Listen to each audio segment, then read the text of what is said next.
Halo guys, selamat datang di YouTube channelku. Perkenalkan namaku Kristi, salam kenal dariku. Kali ini aku mau sharing bagaimana mengobati luka batin masa kecil. Luka batin masa kecil didapatkan dari trauma peristiwa yang terjadi di masa pertumbuhan anak, di masa dia baru mengenal dirinya.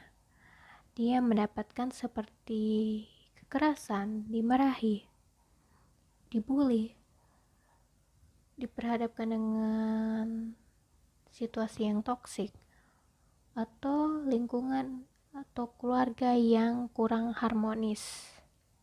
Hal-hal tersebut bisa saja dia terima secara berulang, dan itu melukai sisi inner child anak tersebut. Dia bunda banget merasakan kecemasan, takut, marah, sedih, dan pasti ujung-ujungnya dia bakalan nangis. Bila tidak ditangani pada masa tersebut, hal-hal tersebut akan tertanam dalam alam bawah sadarnya dan ia bawa sampai ia tumbuh. Mungkin dalam kesehariannya dia gampang banget ke-trigger dengan masalah-masalah yang ia hadapi seperti di studinya, di pekerjaannya, di hubungan-hubungan keluarga, di pertemanannya, atau di relationship. Bila ada masalah, dia gampang banget merasakan kesedihan, marah, takut, kecemasan, overthinking, bisa juga anxiety, dan pasti ujung-ujungnya dia bakalan nangis bila mau emosi-emosi tersebut dia nggak bisa tahan. Tapi orang lain tidak akan menyadarinya karena dari kecil dia terbiasa menyimpan hal-hal tersebut sendiri. Bila dia makin ke-trigger dengan masalah-masalah yang dihadapi, ada momen dia akan merasakan atau mempertanyakan apa yang dia rasakan ini. Kenapa dia selalu merasakan hal-hal tersebut?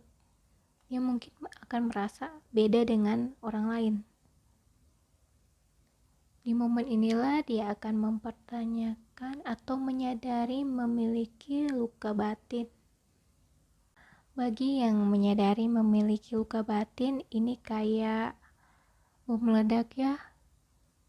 Karena emosi-emosi yang dirasakan itu bisa bermunculan. Memori yang gak enak itu di masa kecilnya bisa muncul dan menyerang orang tersebut dan membuat emosi dia makin gak stabil.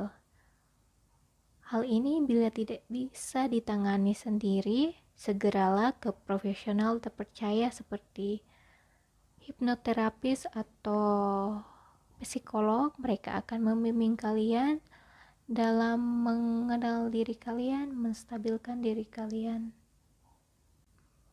Bila kalian mampu menstabilkan diri kalian, aku kasih 5 tahapan bagaimana mengobati luka batin masa kecil. Ini berdasarkan pengalamanku, juga pemahamanku. Aku juga pernah bertemu dengan orang yang memiliki luka batin yang kurang lebih hampir sama denganku. Tahapan yang pertama yaitu ngobrol dengan diri kalian. Ngobrol dengan sisi inner child kalian yang luka. Dengan ngobrol dengan sisi inner child kalian akan mempermudah diri kalian lebih mengenal diri kalian di masa kecil. Di sisi manakah kalian mendapatkan luka atau apa yang sebenarnya terjadi atau apa yang sebenarnya kalian tidak dapatkan atau kalian inginkan di masa kecil kalian.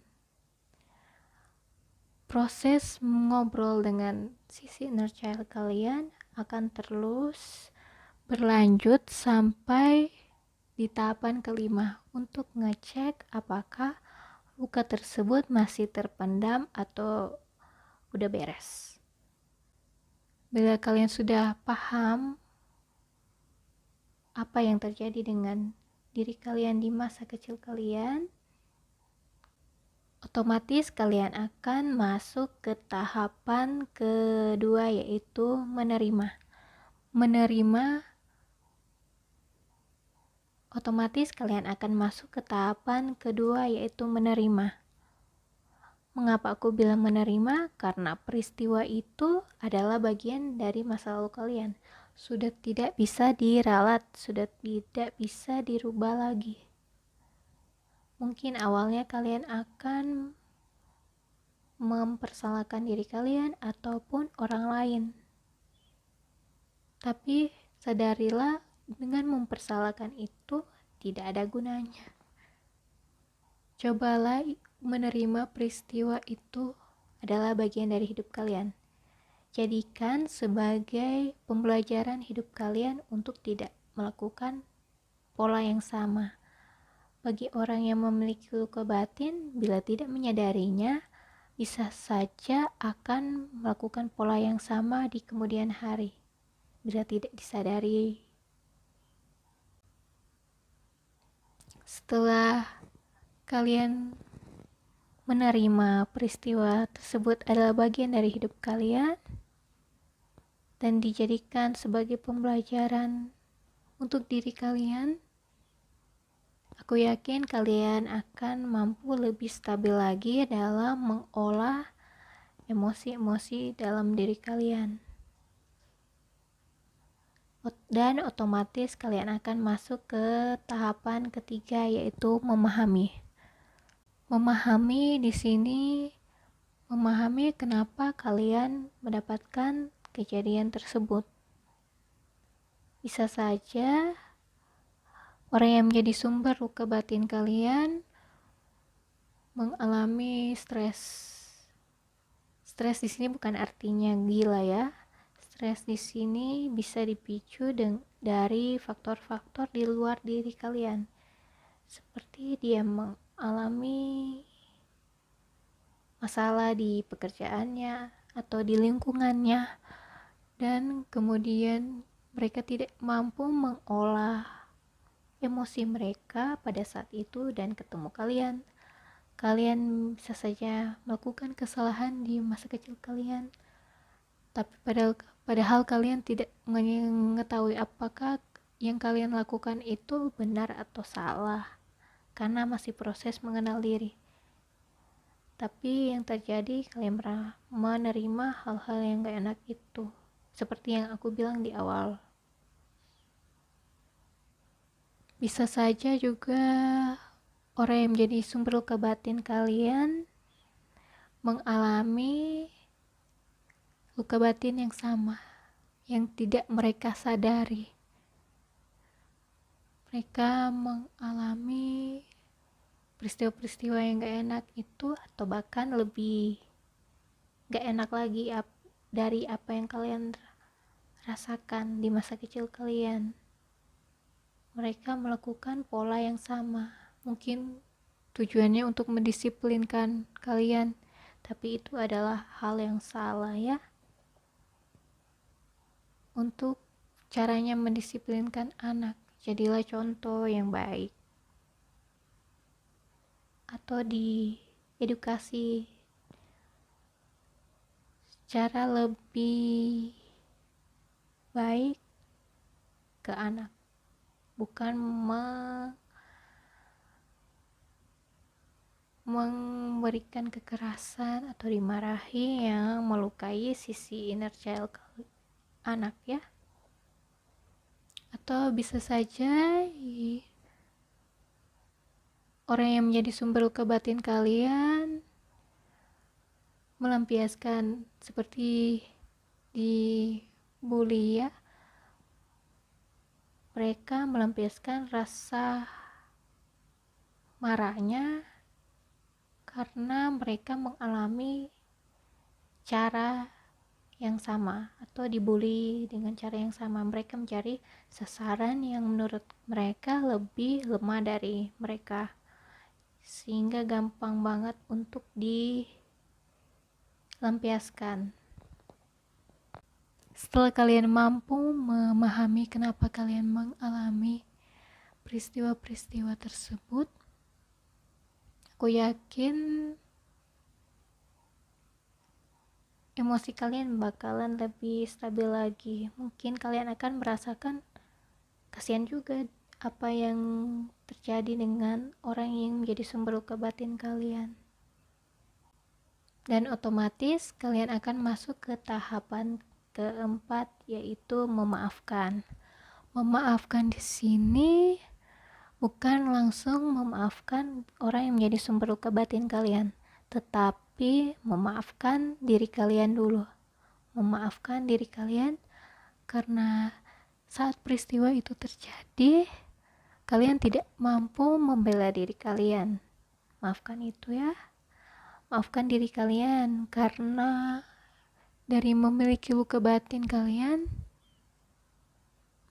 mungkin kalian melakukan aktivitas, kalian akan merasakan kesulitan dalam menghandle diri kalian, emosi dalam diri kalian. Maafkan diri kalian dan tetap dijadikan sebagai pembelajaran hidup kalian untuk semakin mengedukasi diri kalian dan belajar dari kesalahan yang pernah kalian lakukan di masa-masa yang lalu. Setelah kalian mampu memaafkan diri kalian, aku yakin perlahan kalian akan mampu memaafkan orang yang menjadi sumber luka batin kalian dengan ikhlas. Perlahan namun pasti emosi-emosi kalian makin lebih stabil, dan otomatis kalian akan masuk ke tahapan kelima, yaitu berterima kasih. Berterima kasih di sini yaitu berterima kasihlah pada diri kalian, karena aku yakin orang yang memiliki luka batin masa kecil, proses penyembuhannya bukan semudah membalikan telapak tangan. Tentu ada up and down-nya. Berterima kasihlah walaupun apa yang terjadi mungkin down, kalian tetap bangkit lagi untuk berusaha menyembuhkan diri kalian. Berterima kasih pada diri kalian bahwa apapun yang terjadi, kalian tidak terpuruk di masalah kalian. Kalian tetap menjalani hari demi hari kalian. Walaupun kalian mungkin awalnya akan merasa ini agak berat kalian jalani. Tapi setelah kalian lewati semua itu, kalian flashback, kalian akan sangat-sangat berterima kasih pada diri kalian. Dan kalian mungkin akan merasakan, wah, ternyata aku bisa melakukannya. Dan membuat kalian akan bangga dengan diri kalian tentunya. Dan akan termotivasi untuk makin edukasi diri kalian untuk jadi pribadi yang lebih baik lagi. Belajar mungkin tentang mental health. Kalian akan semakin mengenal diri kalian, semakin juga mengenal orang-orang di sekitar kalian. Bagi kalian yang masih dalam proses mengobati diri kalian, semangat ya. Aku bisa, kalian pun bisa.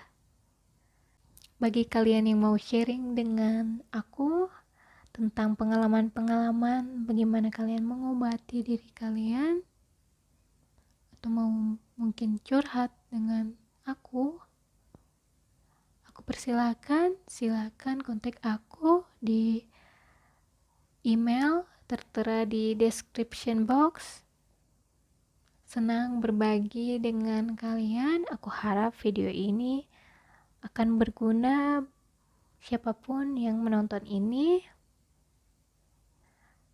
Dan video-video selanjutnya aku bakalan sharing-sharing tentang mengenal diri, sharing-sharing tentang kehidupan. Aku harap kalian enjoy video-videoku. Sampai jumpa di videoku selanjutnya.